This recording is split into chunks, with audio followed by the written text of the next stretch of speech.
साथियों सलाम, नमस्ते, सत श्री अकाल और जय भीम जोहार। साथियों, हेमंत सोरेन की सरकार पार्ट 2 अपनी गति से चल रही है, लेकिन वो कौन लोग हैं जो बीच बीच में ब्रेकर लगा देते हैं और सीधे सीधे इल्जाम लगता है दोस्तों कि जो उनकी ब्यूरोक्रेट लॉबी है उससे चूक हो जा रही है, लापरवाही हो रही है, यह जानबूझकर ऐसा हो रहा है। क्योंकि कई मुद्दे आए और साफ साफ दिखा कि झारखंड की हेमंत सरकार झारखंडी अस्मिता के खिलाफ निर्णय लेती हुई दिखी। क्या कारण है? क्या झारखंड की समझ रखने वाले आईएएस आईपीएस अधिकारियों की कमी हो गई है, टोटा हो गया है, या वो झारखंडी अस्मिता को, झारखंडी परंपरा, संस्कृति, सभ्यता को, इतिहास को समझना नहीं चाहते, या भीतरी बाहरी का कोई खेल चल रहा है? दोस्तों, क्या कारण है कि हेमंत सरकार बदनाम किया जा रहा है जानबूझकर? क्या इन सब चीजों को हम समझेंगे दोस्तों और आपको खुल्लम बताएंगे।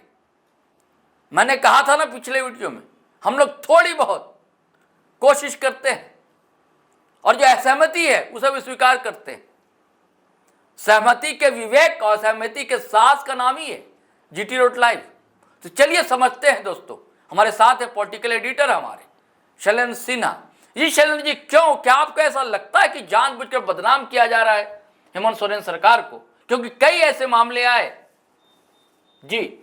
देखिए, जिस तरीके से यदि पिछले 6 महीने के कार्यकाल को देखा जाए तो कई ऐसे मौके आए जिसमें सरकार की भूमिका कम या सरकार की सहमति, सरकार के निर्णयों की सहमति कम जी, और अधिकारियों की जो मनमानी हो, चाहे अधिकारियों की भूमिका या अधिकारियों का एक पक्षीय फैसला जो है वह सरकार के लिए मुसीबत बनता दिख रहा है। ताज़ा मामला यदि आप कहें तो निश्चित रूप से अभी तुरंत का मामला यदि है तो सबसे पहला तो वो हाल फिलहाल का दिख रहा है जो डीजीपी से जुड़ा हुआ मामला।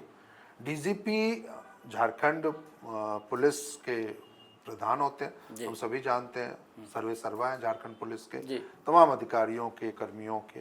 तो ऐसे में बीते दिनों झारखंड पुलिस मुख्यालय की ओर से एक अधिसूचना जारी हुई जिसमें कि 10 आईपीएस अधिकारियों को उनको एडिशनल चार्ज दिया गया। जी हाँ। और इस मामले को शुरू में तो ये लगा, क्योंकि अब तक जितनी बार भी ट्रांसफर पोस्टिंग होती रही है या अधिकारियों को एडिशनल चार्ज मिलते रहे हैं तो गृह विभाग की ओर से अधिसूचना जारी होती थी। जी हाँ। लेकिन इस बार ऐसी कोई अधिसूचना गृह विभाग से जारी नहीं हुई। यह 10 जून को हुआ, लेकिन 16 जून को गृह विभाग एक पत्र के जरिए पुलिस मुख्यालय को यह निर्देश देता है जो वो अपने स्तर पर कोई एक फैसला न ले।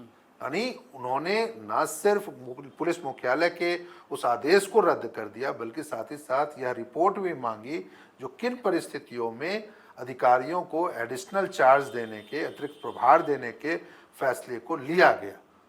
तो यह एक मामला ऐसा हो गया जो इस मामले को लेकर के सीधा सीधी नेता प्रतिपक्ष जो हैं बाबूलाल मरांडी, भाजपा के प्रदेश अध्यक्ष भी हैं, उन्होंने डीजीपी के मुद्दे को लेकर के फिर से सवाल उठा दिया जी। जो आखिर उनके खिलाफ या उनसे रिपोर्ट किस आधार पर मांगी जा रही, क्योंकि उनका, बाबूलाल मरांडी का दावा है जो डीजीपी असंवैधानिक तरीके से पोस्ट पे है क्योंकि उनकी सेवा 30 अप्रैल 2025 को खत्म हो गई। तो ऐसे में जो व्यक्ति अभी लीगली किसी पद पे है नहीं तो आप उनसे रिपोर्ट कैसे मांगा? नहीं, देखिए लीगली है या नहीं है ये तो अब कोर्ट तय करेगा। निश्चित रूप से देखिए वो अलग बात है, लेकिन ये एक मामला ऐसा था जिससे हेमंत सरकार के ऊपर सवाल उठे जी। अब श्रम नीति देख लीजिए ना। हाँ, इससे पहले देखिए इसी जून महीने में शुरू के दिनों में जेटेड का भाषा विवाद एक खड़ा होता है जिसमें स्कूली शिक्षा एवं साक्षरता विभाग की ओर से सभी जिलों के डीईओ, डीएससी को यह पत्र भेजा जाता है और उसमें सुझाव मांगा जाता है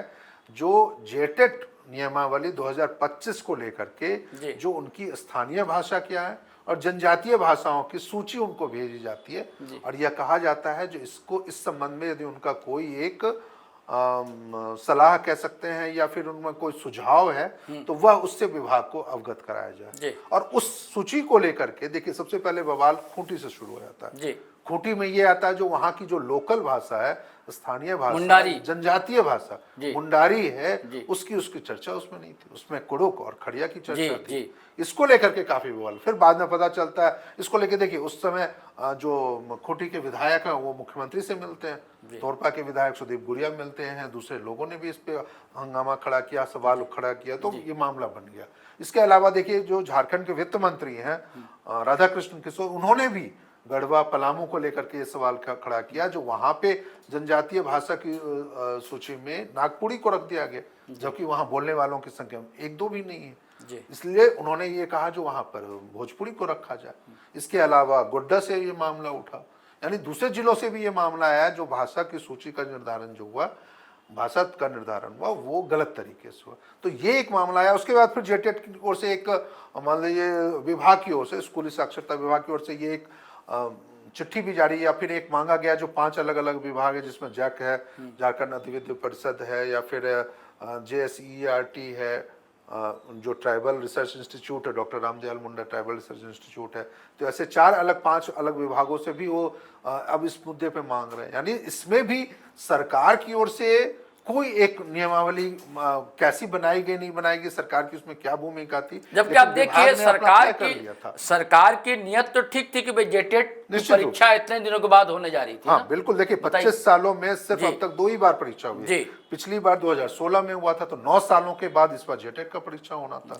तो सरकार की मंशा तो सही थी, जो वो शिक्षक पात्रता परीक्षा आयोजित करवाना चाहती थी झारखंड वाला, लेकिन वैसे JPSC का करवाया, अब चोरी वोरी होगी, ये सब आरोप तो कौन देखेगा? ये सब ये एक ऐसा मामला था जिसमें भाई मुख्यमंत्री थोड़ी हर जगह हस्तक्षेप करेगा। आपने अलग अलग बॉडी बना दी है, बॉडी के जो प्रमुख है उनकी जिम्मेदारी है देख रेख करना।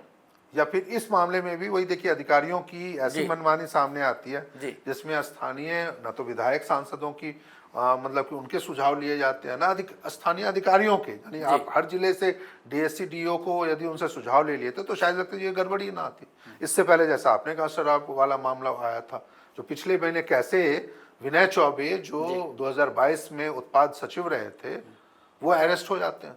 उत्पाद विभाग के संयुक्त आयुक्त हैं गजेंद्र सिंह, वो अरेस्ट हो जाते हैं, क्योंकि उन लोगों ने आपस में मिलके, एक सुधीर कुमार है, एक सुधीर कुमार दास, सरकारी बदनाम होती है। बिल्कुल, उन लोगों ने 38 करोड़ रुपए का सीधा जो ACB ने उनको अरेस्ट किया, उसमें उन्होंने कहा जो 38 करोड़ रुपए इन लोगों की वजह से सरकार को नुकसान हुआ।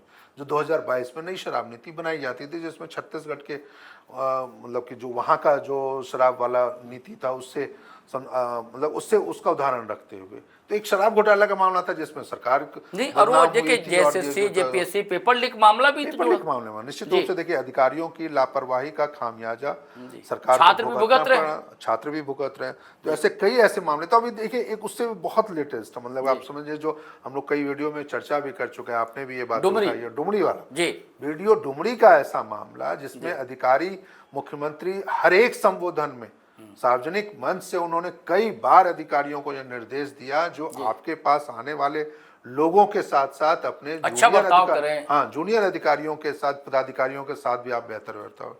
लेकिन वीडियो महिला होने के बावजूद उन्होंने जिस तरीके से, जो परिजनों का आरोप है सुखलाल महतो के परिजन, वीडियो ने बहुत अच्छा बर्ताव नहीं किया, और मजबूरन उन्हें वो आवेश में आकर के और उस तरीके की जो घटना हुई वो काफी दुखद है। देखिए जयराम महतो ने भी ये बातें कही थी, उन्होंने भी ये अधिकारियों को, बड़ी अधिकारियों और ग्रामीण विकास विभाग की जो मंत्री हैं दीपिका पांडे सिंह, उनसे भी उन्होंने आग्रह किया है जो अधिकारियों की कार्यशैली बिल्कुल ठीक नहीं है, और सरकार इसके लिए बदनाम हो रही है। क्योंकि जिस तरीके से लगातार आप कह सकते हैं जो जनता के हित में फैसले लिए जा रहे हैं या सरकार काम कर रही है, क्योंकि सीधी सीधी कोई भूमिका इसमें नहीं, सरकार की नीतियों को, सरकार के कार्यक्रमों को लागू करना होता है, और उनके यदि चीज़ों में आप कार्रवाई कर सकते हैं, लेकिन किसी को सार्वजनिक मंच पे या सार्वजनिक स्थल पे आप किसी को परेशान नहीं कर सकते, उनको अपमानित नहीं कर सकते, और खासकर तब जब मान लीजिए उनकी छवि एक ईमानदार। अच्छा, और ये देखिए कि एक आरोप ये लगता है ना कि भाई, हमने भी शुरुआती इंट्रो में कहा कि भाई झारखंडी अस्मिता को नहीं समझते हैं क्या? अब तो यहाँ जो वीडियो हो तो झारखंड की है। बहुत ही आप कह सकते हैं बहुत ही हैरान करने वाली बात है। और उससे भी ज्यादा है जो देखिए नई पदाधिकारी हैं वो मुझे लगता है पहले या दूसरी पोस्टिंग ही है उनको। और मान लीजिए आप झारखंड में और महिला हैं, तब तो निश्चित रूप से आपको इन सब चीजों का ध्यान रखना चाहिए, संवेदनशीलता होनी चाहिए थी। देखिए खासकर, और जब उम्र में आपसे पता है, हाँ। ठीक है पोस्ट में भले वो छोटे हैं, लेकिन उम्र में दराज जब आप जब वो आपसे बड़े हैं तो निश्चित रूप से इस तरीके से बात करना चाहिए जो कम से कम वो आहत नहीं हो। और यदि वो आहत हुए तो उनसे फिर बैठ के बातचीत करनी चाहिए। और अब देखिए मामला सामने आया, चीजें हो गई और फिर वो छुट्टी में चली गई, तो ये एक बड़ा हास्यास्पद स्थिति है। यदि आप एक तरफ मान लीजिए पुलिस विभाग, जैसे मान लीजिए कभी कोई घटना होती है तत्काल आप सस्पेंड कर देते हैं, थाना प्रभारी को आप सस्पेंड कर देते हैं। यदि किसी थाने में कोई घटना हो जाती है, नहीं देखिए, और जो पिछले वीडियो में हमने चर्चा किया कि अभी 2-3 तरह के वीडियो बड़े चर्चा में रहे कि ये उत्तर प्रदेश का ये ट्रेंड है, बुलडोजर भी, और वो कि भाई अपराधी को आप सड़क पे पैरेड कराएं और लंगड़ाता हुआ चले, यानी कि वो बताता है, पुष्टि करता है कि इसके साथ पिटाई भी की गई है, कोई लंगड़ा कर क्यों चल रहा है आखिर। तो ये तो होना नहीं चाहिए ना, खुल्लम मानवाधिकार का हनन है, लो हमारा जो अनुच्छेद 19 है, 17 है, उसका हनन है। बिल्कुल, ये खुलेआम हो रहा है। देखिए ये वास्तव में ये गंभीर, सरकार बदनाम हो रही है, ये मामला काफी गंभीर है। वही जो बातें मैं कह रहा था, यदि पुलिस किसी थाने में कोई घटना होती है, किसी एसपी के मान लीजिए जिले में कोई घटना होती है, तो आप तुरंत उस पर कार्रवाई कर लेते हैं, आप उनको सस्पेंड कर देते हैं, उनका ट्रांसफर कर देते हैं। लेकिन यहाँ एक अधिकारी के ऊपर सीधा आरोप लग रहा है, वीडियो के ऊपर आरोप लग रहा है, और आप उनको छुट्टी दे दी जाती है, छुट्टी दे रहे हैं आप उन पे खिलाफ। यदि सवाल जयराम महतो जब ग्रामीण विकास मंत्री दीपिका पांडे सिंह से कहते हैं, तो वो कहते हैं जो विभागीय प्रक्रिया और उनसे वो प्रक्रिया के तहत उनके खिलाफ कार्रवाई हो। क्यों भाई, यदि उनके खिलाफ नामजद FIR हुआ है तो निश्चित रूप से उनके पद पे बने रहने के दौरान तो निश्चित रूप से वो जांच जो होगी वो कभी भी एक कह सकते हैं ना जो संदेह से परे नहीं हो सकती। तो कार्रवाई तो होनी चाहिए थी, बिल्कुल कार्रवाई होनी चाहिए। शरीन जी बिल्कुल सही कह रहे हैं कि कार्रवाई होनी चाहिए और सरकार का डंडा चलने चाहिए। ऐसे जो अधिकारी हैं जो झारखंडी की अस्मिता को नहीं समझते, मानवाधिकार नहीं समझते, खुलेआम संविधान की धाराओं का हनन करते हैं और यहाँ की भावनाओं के साथ खिलवाड़ करते हैं, झारखंडी परंपरा, इतिहास, सभ्यता के साथ छेड़छाड़ करते हैं, खिलवाड़ करते हैं, इनके खिलाफ तो कार्रवाई होनी ही चाहिए ताकि सरकार बदनाम ना हो सके। ये तो अच्छा है, मान लीजिए अहमद सरकार के विपक्ष यहाँ उतना दमदार अभी स्थिति में नहीं है, मजबूत नहीं है, एक लचर अध्यक्ष के सहारे भाजपा इकाई झारखंड की चल रही है, वरना सड़क पर विपक्ष को होना चाहिए था। ऐसे कई मुद्दे सामने आए। चलिए साथी, ये सब सारे सवाल आपके हवाले छोड़े जाता हूं मैं, लेकिन आग्रह करता हूं, गुजारिश करता हूं कि अगर आपने हमारा चैनल सब्सक्राइब नहीं किया है तो ज़रूर कर लीजिए, करबद्ध प्रार्थना है आपसे। ज्वाइन भले ना करें दोस्तों, सब्सक्राइब जरूर कीजिए और करवाइए लोगों से। और वीडियो अच्छा लगे तो धड़ाधड़ शेयर कीजिए, लाइक कीजिए, कमेंट कीजिए और लोगों से भी करवाइए। आज्ञा दीजिए, हम दोनों को इजाज़त दीजिए। जय हिंद, जय भारत।